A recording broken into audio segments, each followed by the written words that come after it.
अगं सारखं त्या फोनवर बोलू नको ग. खानसोळेबाईच्या जाऊन बोटव्याची गिरणी घेऊन ये, बोटवेन कुरड्या करून घेतो.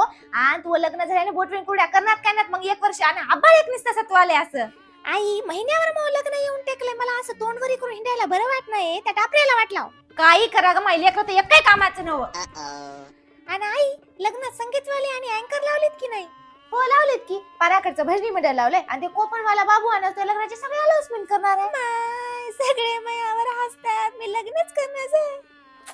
मॉ रडू नको ग, तू या लग्नात चोरिओग्राफर लावलाय. आई चोरिओग्राफर नाहीये, कोरिओग्राफर. हा तेच तेच. बर कोण लावलाय? तुझ्याच नांदेच्या कल्पना त्याला लावलंय. हो दुसरा चोरिओग्राफर लावायची काय गरज आहे, कारण तिनेच आहे सगळ्याला आपल्या तालावर नाचची तिची. तू या आत बुडी तर फक्त टोमणे द्यायलाच आहे, काय करू लागलं नाही काही नाही. आणि म्हणाले लग्नाच्या दिवशी येतो, लग्नाच्या दिवशी काय फक्त बुकायला येणार आहे का रे की? आणि तेच तू कैता मावशी म्हणली आका तू काहीच टेन्शन घेऊ नको म्हणली, मी महिनाभर आधीच येतो तुला सगळं करू लागतो म्हणली. हे फरक राहते आत्यामध्ये मावशीमध्ये. आणि तू बाबा तर लग्न जसं जसं जवळ आलंय तसं तसं फरक झोपा काढायलाय, पत्ताच गडबड करण्याचा जसं काय लग्न पुढच्या वर्षी आहे. उठा हो, घराला कलर मारायचा तसंच राहिला का लग्नाच्या दिवशी मारतात काय? लावलंय पाराकडचं बालू येणार आहे उद्या. आये त्याला काला लावला असेल, तेच पान केल्या खाऊन आपल्या भितरावर थुकते पचपच.